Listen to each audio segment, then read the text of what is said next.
Santo Evangelio según San Juan. Gloria a ti, Señor. En aquel tiempo, Jesús fue a la otra orilla del mar de Galilea, o lago de Tiberíades. Lo seguía mucha gente, porque había visto las señales milagrosas que hacía curando a los enfermos. Jesús subió al monte y se sentó allí con sus discípulos. Estaba cerca la Pascua, festividad de los judíos.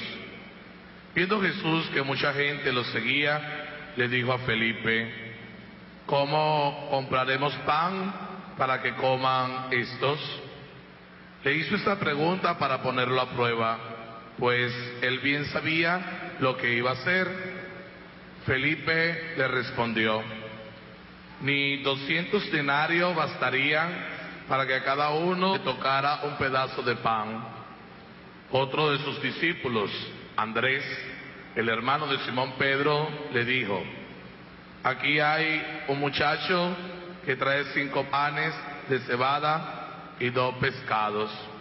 Pero, ¿qué es eso para tanta gente? Jesús le respondió: díganle a la gente que se siente. En aquel lugar había mucha hierba. Todos pues se sentaron ahí. Tan solo los hombres eran unos 5,000.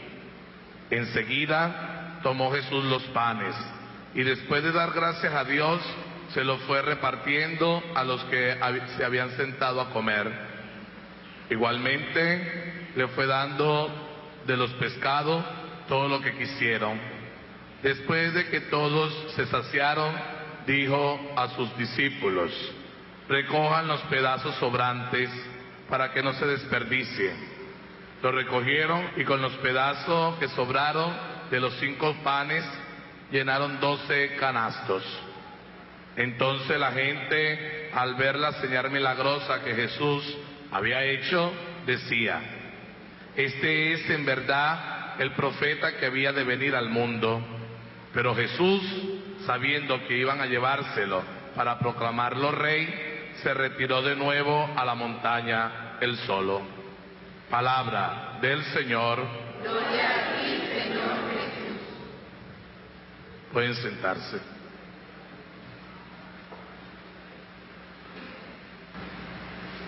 Bien, hermanas y hermanos, antes de comenzar esta reflexión en base a lo que nos dice hoy la Escritura, porque eso tiene que ser la Eucaristía, yo quisiera mencionar, para tener presente también en toda la celebración como oración, las efemérides de hoy. Nosotros en Venezuela, pues los 232 años del natalicio del gran héroe, del héroe de héroes latinoamericano, de Bolívar.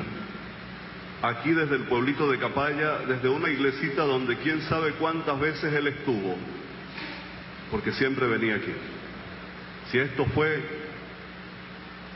fue terreno, tierra pisada por Bolívar, querida por él.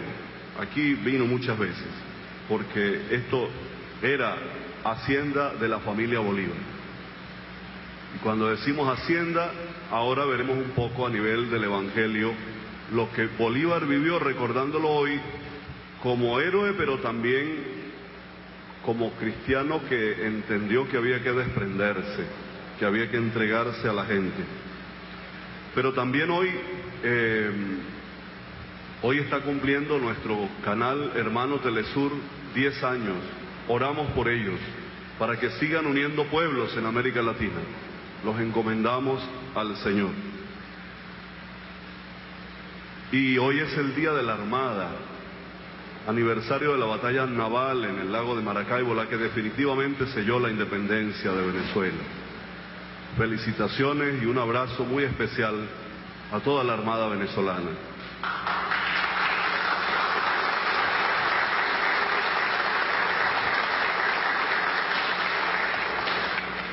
Hoy se cumplen 81 años del primer bombardeo de los Estados Unidos en el continente latinoamericano, precisamente en Ocotal, Nicaragua. donde se había aposentado. Hoy, del asalto del cuartel Moncada en Cuba. Cuando digo hoy, digo porque estoy refiriéndome al domingo, pero estamos grabando esta misa hoy 20, el domingo, el aniversario. De todos modos, ustedes, hermanas y hermanos, me entienden que hoy teníamos que salir desde Capaya para celebrar con los capayenses que tantas veces nos habían invitado para venir con el canal a grabar esta Eucaristía. Vamos a entrar en el Evangelio. Lo primero que comenzamos viendo en el Evangelio de hoy es esto que me parece tan hermoso, ¿no? Y es que Jesús se fue a la otra orilla del mar de Galilea, o lago de Tiberíades. Interesante este es un datico que yo solo lo voy a mencionar. Lago de Galilea o lago de Tiberíades. Porque los galileos siempre lo habían llamado lago de Galilea o mar de Galilea. Pero Herodes, para congraciarse con el emperador romano Tiberio, lo puso Tiberíades. Así que siempre han existido esas adulancias de parte de muchos. Y qué interesante tenerlo presente, ¿no? Así que Tiberíades es por Tiberio, pero generalmente los galileos le decían Galilea, mar de Galilea. ¿Qué vimos? Vimos una escena, escuchamos una escena de la multiplicación de los panes. Así conocemos ese evangelio que está presente en los tres evangelios que llamamos sinópticos de Mateo, Marcos y Lucas, y hoy lo leemos en el evangelio de Juan. Pero ahí nos encontramos con dos visiones muy interesantes. Jesús, primero, que está preocupado por la gente, un Dios que le importa su pueblo. Esta gente se iba generalmente detrás de Jesús, echaban provisiones seguramente para 2 o 3 días. Eso lo hacemos siempre, eso ha sido muy eso es de lo humano, ¿verdad? Si te vas a una peregrinación, echas tu comida para llevar para el camino, aunque sea poco, pero algo llevas. Y todos llevaban algo. Ese es un dato que tenemos que tenerlo presente como dato sociológico, ¿no?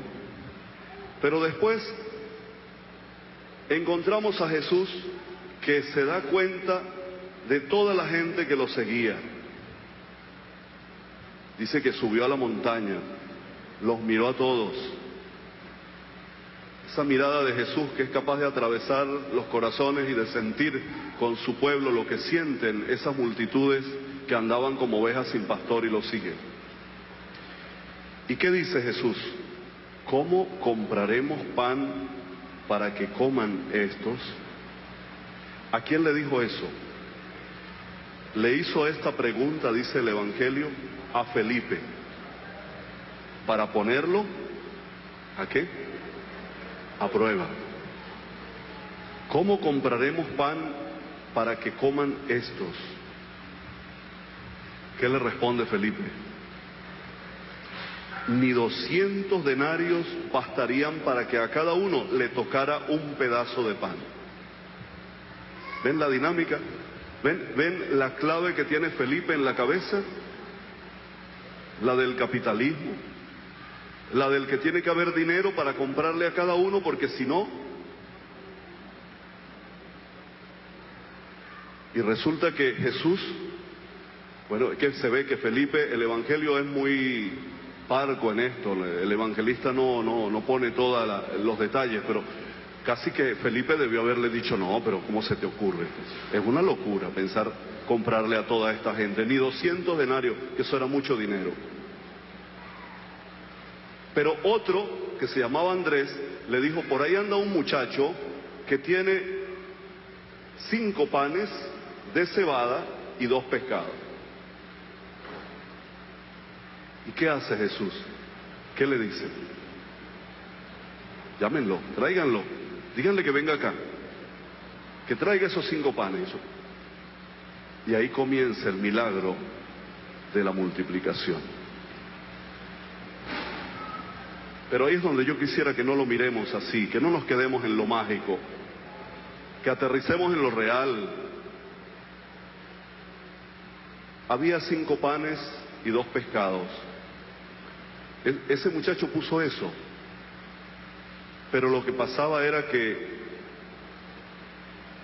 estos otros tenían alguito, cada uno tenía algo. Cada uno tenía un poquito. Pero cuando vivimos desde el egoísmo, nunca alcanzará.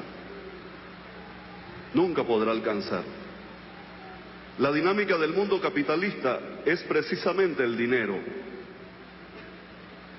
Creemos que sin dinero nada se puede hacer y tratamos de convertirlo todo en dinero.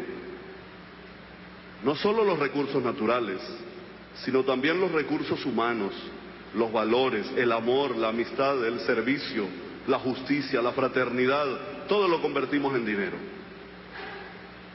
Hasta la fe, hasta la fe.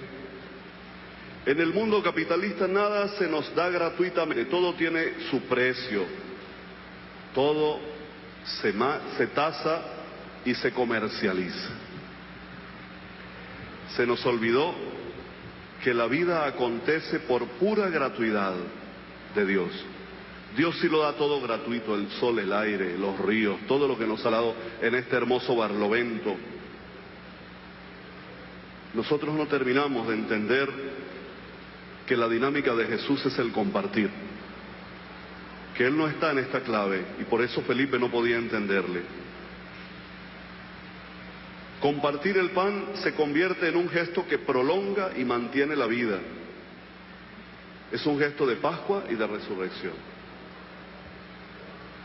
Algo que tenemos que tener como muy claro es que el problema del hambre no se soluciona comprando, como decía Felipe. El problema se soluciona compartiendo. Pero resulta que en esta clave en la que está pensando Felipe es difícil. Y es en la que pensamos muchos de nosotros. Porque nos hemos dejado llevar de una filosofía económica destructiva, perversa, ¿o no? Y no lo estoy afirmando yo. Yo quiero referirme solamente a esta cita del Papa Francisco a los movimientos populares en Bolivia. Cuando habla él de las tareas, la primera tarea que deja el Papa a los movimientos populares es poner la economía al servicio de los pueblos. Los seres humanos y la naturaleza no deben estar al servicio del dinero. Digamos, estoy citando al Papa, dice Francisco, agrega, digamos no a una economía de exclusión e inequidad, donde el dinero reina en lugar del servir. Esa economía mata, esa economía excluye, esa economía destruye la madre tierra, dice Francisco. Un papa vino y nos habló así, desde el corazón de América Latina. Deber nuestro como cristianas y cristianos preguntarnos qué está pasando y qué podemos hacer. Ahí estamos, atropellados en este tiempo en nuestra Venezuela por una guerra que nos la hacen desde afuera y desde adentro. Y tengo que hablar de esto como cristiano, y estoy hablando como cristiano y como sacerdote, porque eso y percibe que está sintiendo la gente. O sea, le han hecho un daño y le siguen haciendo un daño terrible a Venezuela. Hay una miseria humana por ahí que se llama Dollar Today, que ha destruido la economía venezolana. ¿Hasta cuándo le van a hacer daño a Venezuela? Es injustificable que haya gente que se llame venezolana y que se solidarice con procesos destructivos de la economía como ese. Es estar en contra de la multiplicación de los panes, porque no se puede multiplicar el pan mientras haya miserables en este mundo que son capaces de hacer eso, de destruir al pobre, al humilde, diríamos, yo lo he mencionado por ahí en alguna columna, lo que nos está matando es un canibalismo económico, porque no les importa comerse al pobre, descuerarlo, dice el profeta Miqueas, quitarle la piel al pobre, con tal de llenarse. 3 o 4. Quitarle la piel al pueblo que sueña. Hoy celebramos la memoria de ese hombre que nos enseñó y que nos recuerda siempre que tenemos que luchar por la libertad, que nos libertó, pero que nos falta todavía mucho por ganar en libertad y en independencia, mientras sigamos haciéndole coco a estos procesos perversos que además están acompañados de alienación, nos alienan cada día con el consumismo. Por eso Felipe no podía entender lo de Jesús. Y Jesús dice, acomódense en la hierba. ¿Qué sería lo que hicieron después? ¿Alguien me puede decir qué imagina que hicieron? Los mandó a acomodar en la hierba. ¿Y qué les diría? ¿Ah? Ajá. Vayan sacando todo lo que ustedes tienen por ahí a ver qué les sobra. Ustedes no tienen algo, no les quedó de lo que trajeron. Y yo tengo aquí 5 panes y unos pececitos. Vamos a ponerlo en común y verán qué sobra. Ustedes no han hecho la experiencia comunitaria de ponerlo en común. Hagan la experiencia y sobra el pan. Pero si nos atenemos a la lógica del capital, nunca alcanzará. Y además, cuando tenemos pirañas como estas que mencionábamos, donde 3 o 4 se agarran el dinero de todos, porque lo sabemos que Venezuela América Latina es uno de los continentes más desiguales del mundo, o el más desigual quizá. Yo conocí en Guatemala los pobres pueblos indígenas y su pobreza, que lo único que tienen un poquito, en un pueblo recuerdo que llegué a la mitad de un cono, de un volcán, y lo más importante que había era, lo que para nosotros es la Plaza Bolívar, era el lavandero. Unas 40 mujeres con sus niñitos a las espaldas, indígenas lavando a mano, porque era el único lugar donde había agua. Pero en esa misma Guatemala, en Ciudad de Guatemala, conocí una familia cuya hija estudiaba en Ciudad de México y venía todos los fines de semana a Ciudad de Guatemala para pasar el fin de semana en la avioneta privada de su papá. Esa no sabía que existían los indígenas y que las mujeres se reunían en aquel pueblo para lavar. Esa no sabía que existían los pobres. Esa es la desigualdad de nuestro continente. Esa es la economía que nos mata, de la que nos está hablando, lo dijo el Papa Francisco. La economía que mata, no a la economía que mata. No a esa visión económica, sí al compartir. Que capaz ya sea un espacio de compartir. Vayan ustedes construyendo comunidades en las que se viva a lo Cristo, a lo Jesús. Comunidades, diríamos, jesuánicas, cristianas, no sé cómo las quieran llamar, pero que sea cristiano en la praxis de cada día. Pongamos eso en las manos de Dios. Y que hoy nos quede como mensaje en esta fiesta tan bonita que estamos celebrando de los 232 años del natalicio del Hijo de esta tierra, y también los más de 400 años de nuestro templo, hoy restaurado para el culto divino, para el encuentro con el Dios de la vida, para que aquí ustedes puedan ir soñando una nueva vida cristiana en el Cristo resucitado que hoy nos invita a compartir el pan. Vamos a continuar. Yo creo que hay peticiones, ¿verdad? Rezamos el credo, nos ponemos de pie y rezamos el credo. Creo en Dios Padre Todopoderoso.